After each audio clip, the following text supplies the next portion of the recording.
All right, so March 18, AS Chemistry MCQs, the most recent paper we have available to us at this time. And we'll be doing 10 MCQs per video, checking ourselves after every 10 MCQs. And in case I forget AS stuff, I have Hamza with me for some strange reason. For some strange reason, sure. Okay.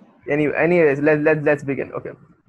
What are the shapes of the molecules of water and boron trifluoride?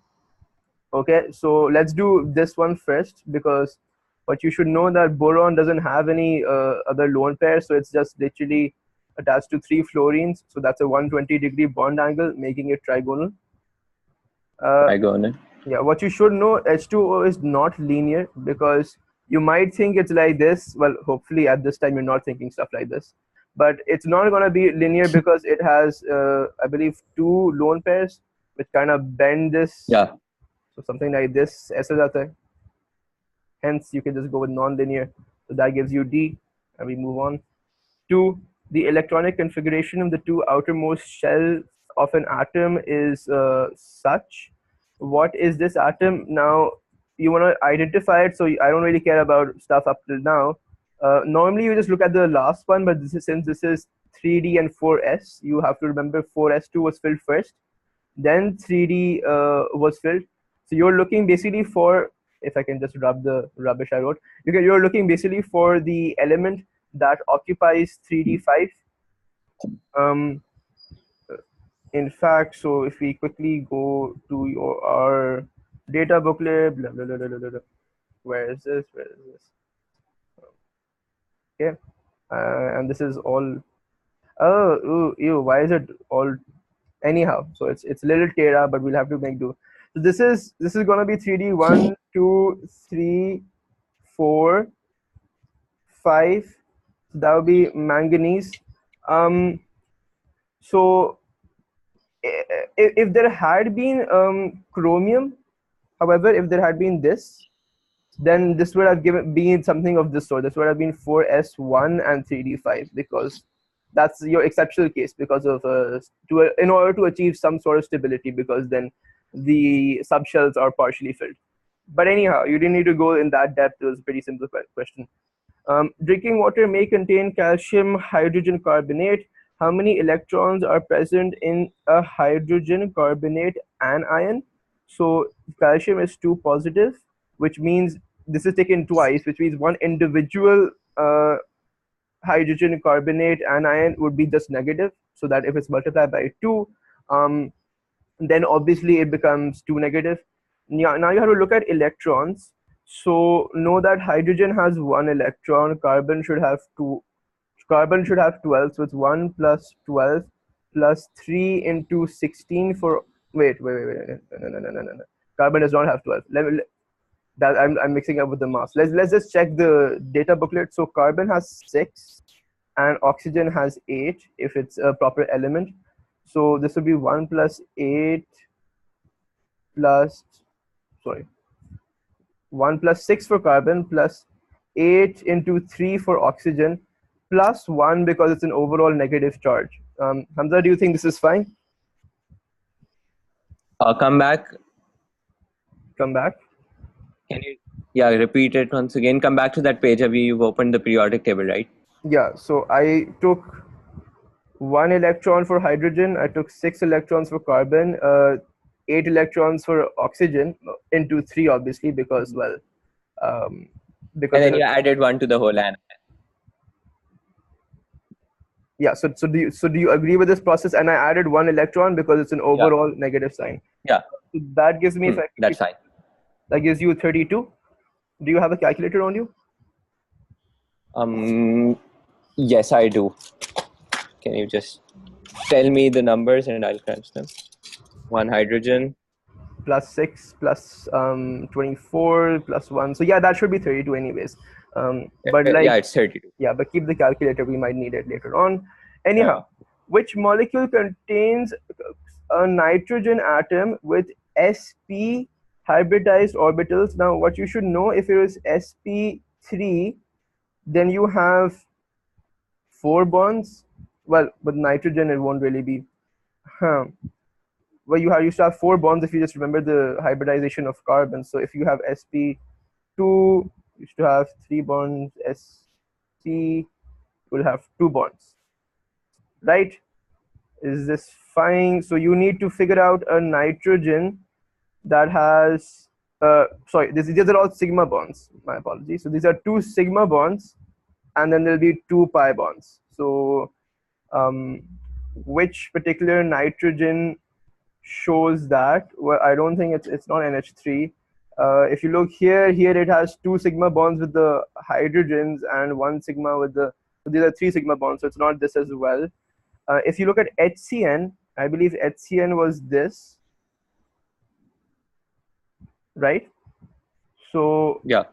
so here it has 1 sigma and 2 pi bonds. In fact, if you look at this again, let me just rub what I wrote here.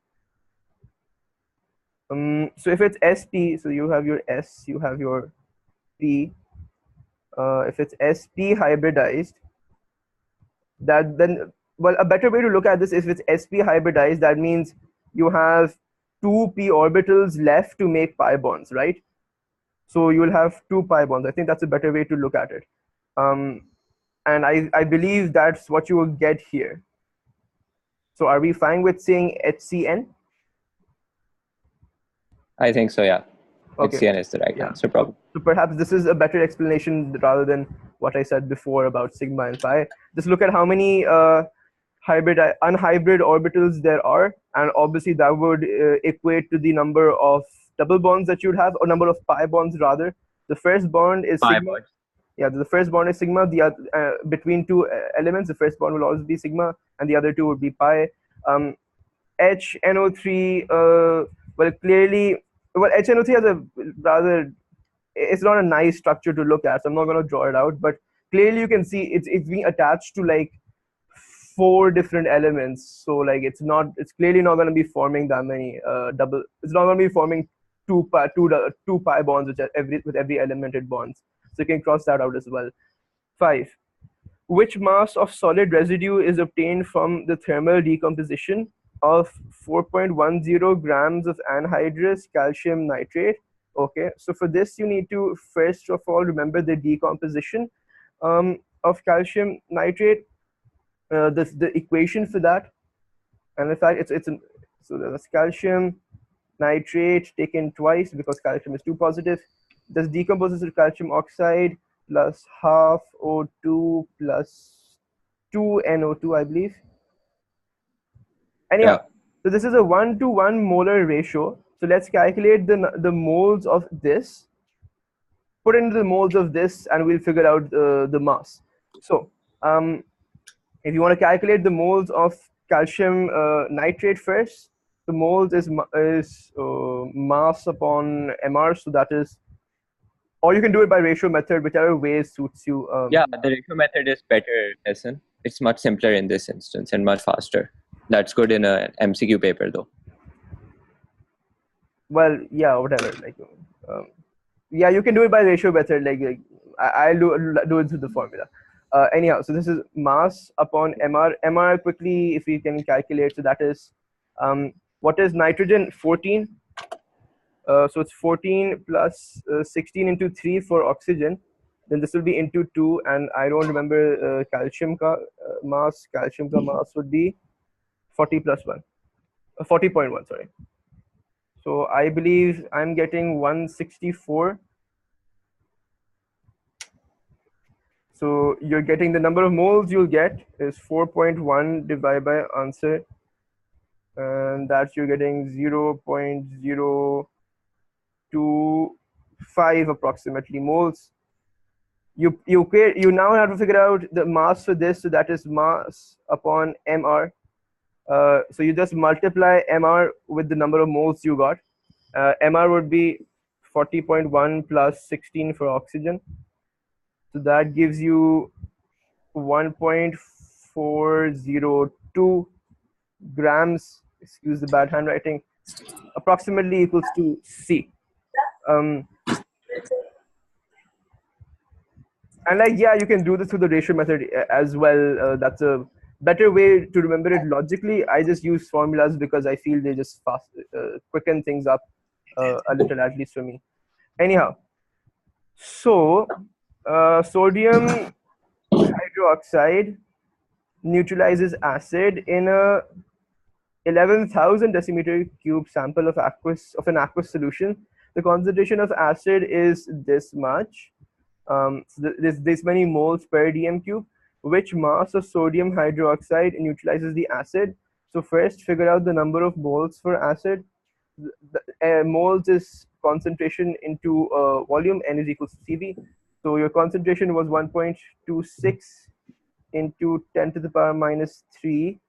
That is concentration. And if Hamza, if you could calculate, and your volume, it has to be in decimeter cube. It is already in decimeter cube, so we're good. So 1.26 into 10 multiplied by 11,000. So it's basically 13.86. 13.86 moles. moles. So these are the amount of moles that you have of H positive ions in this particular sample. Now you need to figure out the mass of solid NaOH. So to do so, you have to figure out the moles that of NaOH that is needed. Now I'm not going to draw the make the equation, but it's kind of obvious. If NaOH, because it has one OH ion per molecule, you could say. So it should be a 1-to-1 molar ratio, because NaOH would provide your OH, there's H positive, and they're neutralized. So there's a 1-to-1 molar ratio, which means that the moles of NaOH should also be 13.86 moles of NaOH. Now you just have to calculate the mass, so we can do that really simply. Mass upon mr. So you just mr goes there and multiplies. So what happens is it's 13.86 into the mr, which is, I believe, 17 plus 23. In fact, let me check. So this is 1, this is 16, this is 17. What is sodium? That is 23. Yeah. So 17 plus 23 is like 40. 23. Yeah, so 40. So you just do this. You get 554. You get D. Yeah, you get D.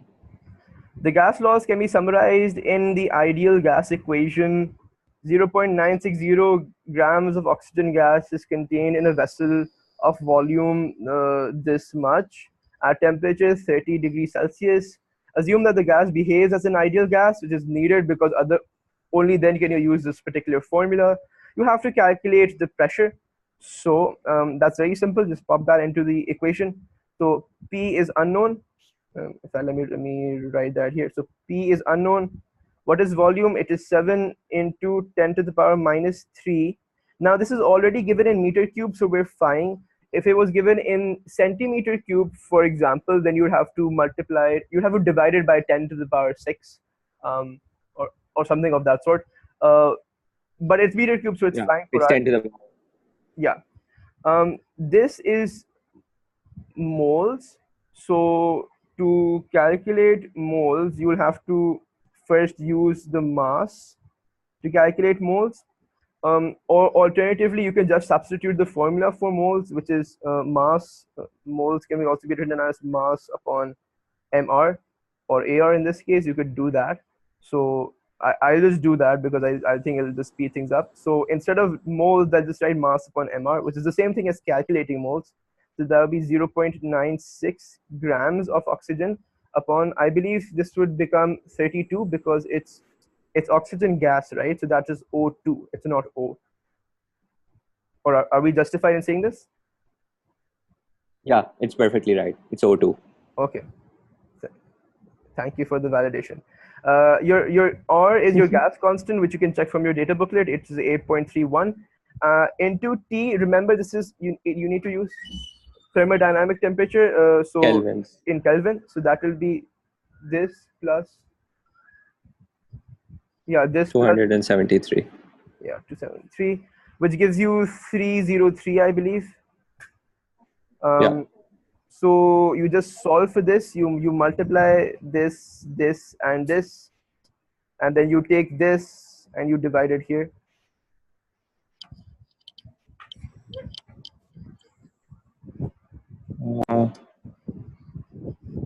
Q2.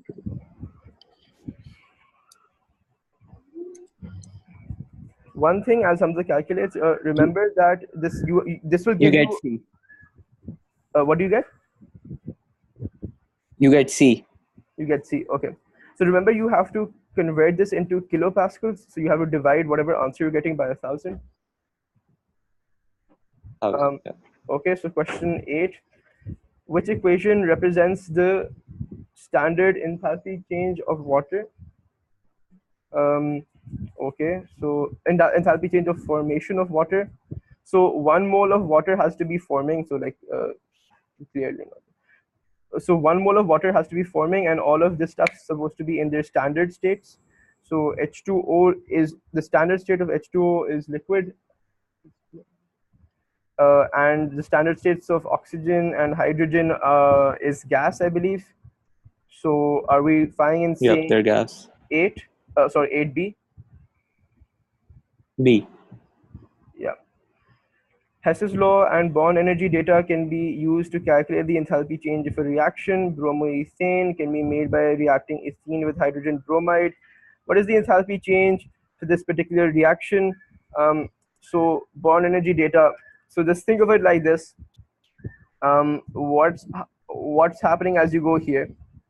So we'll think of it in terms of bond breaking and bond formation, and we can just proceed. So if you look at bond breaking, an HBr bond is being broken. This has to be broken. Let me see. Yeah. What else has to be broken? Now, The double CC bond is broken. so one of these two CC bonds have to be broken, and then if you look at bond formation, C double bond C. sorry. C double bond C bond has to be broken, not the CC bond. Yeah. Yes. So this.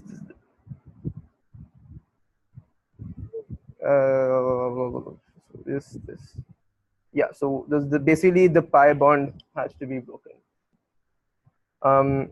Okay. So now how do we do this? So now what's being formed? So that's a CH bond is being formed as one hydrogen attaches to like one of the carbons. So that's one bond that's being formed. Another bond that's being formed is a CBr bond, as Br attaches to one of the carbons.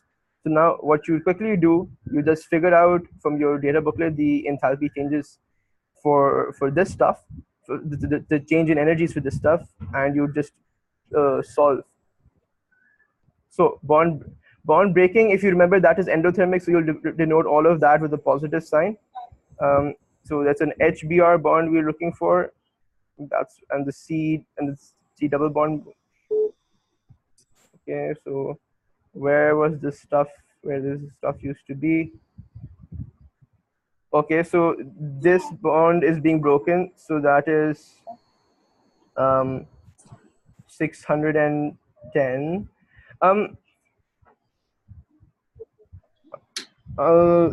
All right.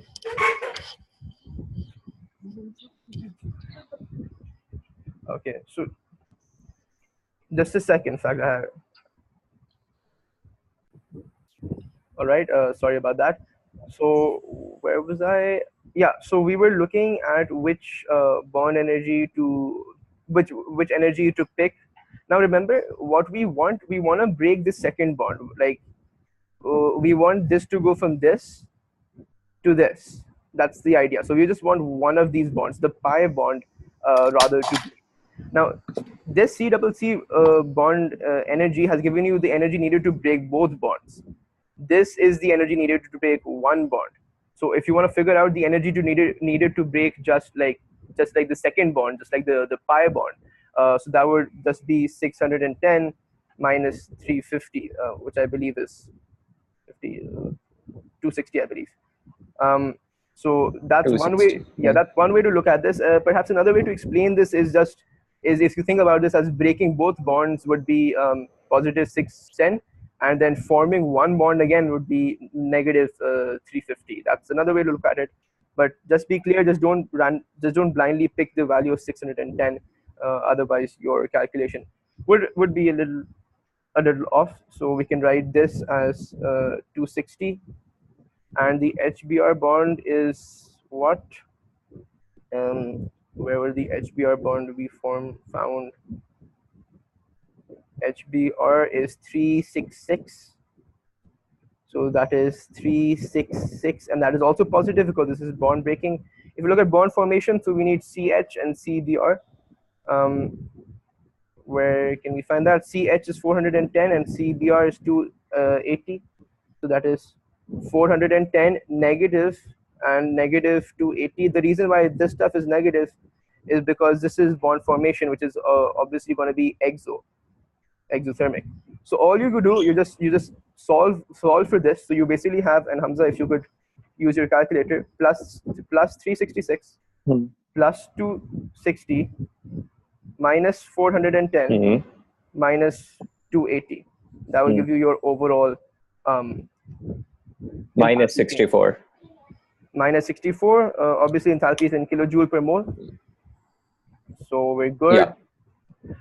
Which reaction is not a redox reaction? So a redox reaction is where there would be a change in the oxidation state. Something would be oxidized, something would be reduced. Jugaad way, a quick way to look at this is normally when you have an element on either side of the equation, it's a redox reaction. Because then obviously if there's an element, let's say Mg here, so that has oxidation state of 0. So now this gets oxidized to 2 positive, which clearly means something would get reduced. In this case, it was the hydrogen. So a very quick way to eliminate A and B is because of the fact that they have elements. Here they had Mg and H2, and here they had O2. So like they have elements on either side of the equation. So you can just quickly eliminate them because those would obviously be redox reactions. So that's like a little Jugaad way to look at it. Now, if you look at C, in C, sulfur dioxide has sulfur positive 4. The reason you should know that is because oxygen is always going to be 2 negative. So 2 negative into 2 makes minus 4. So to balance that, sulfur is positive 4. By that same logic, oxygen should be minus 6 here because 2 negative into 3 would give you minus 6. So sulfur has to be positive 6, which means sulfur is being oxidized from plus 4 to plus 6, which means, and hence something should be reduced. So you can cross this out, but let's try to figure out what was reduced. Nitrogen was plus 4 here because there's 2 oxygens, and nitrogen should be plus 2 here because there is just 1 oxygen. So using that same logic. And so nitrogen is being reduced from plus 4 to plus 2. So obviously this is a redox reaction, you can cross that out. If you look at D, however, nothing really is happening there with regards to oxidation changes. You can in fact mark them. Oxygen, all the oxygens are going to be 2 negative. All the sulfur here is positive. Sulfur here is 6 positive because there are 3 oxygens here. So to balance that out, hydrogen is plus 1 because there are 2 hydrogens, so that balances out the 2 negative of the oxygen. And if you look at H2SO4, nothing has really changed. Hydrogen is still plus 1, sulfur is still plus 6, oxygen is still minus 2, because only then does this all balance out. Only then does it become plus, if there are 2 hydrogens, so that is plus 2. There's 1 sulfur, that is plus 6. There are 4 oxygens, that should be minus 2 into 4, minus 8. Overall, this would be equals to 0, which is needed for like a complete compound. Hence, you can see that here in D, there is no change of oxidation states. There's no loss or gain of electrons. Hence, it is not a redox reaction. Do you think that much explanation is enough, Hamza? Yeah. That's definitely more than enough. Okay, more than enough. So we'll quickly just check our answers. All right, so these 10 MCQs were fine. Our answers were correct for them so far. We just checked, and we'll continue this paper, and we'll see you in the next video where we'll do question 11 to question 20.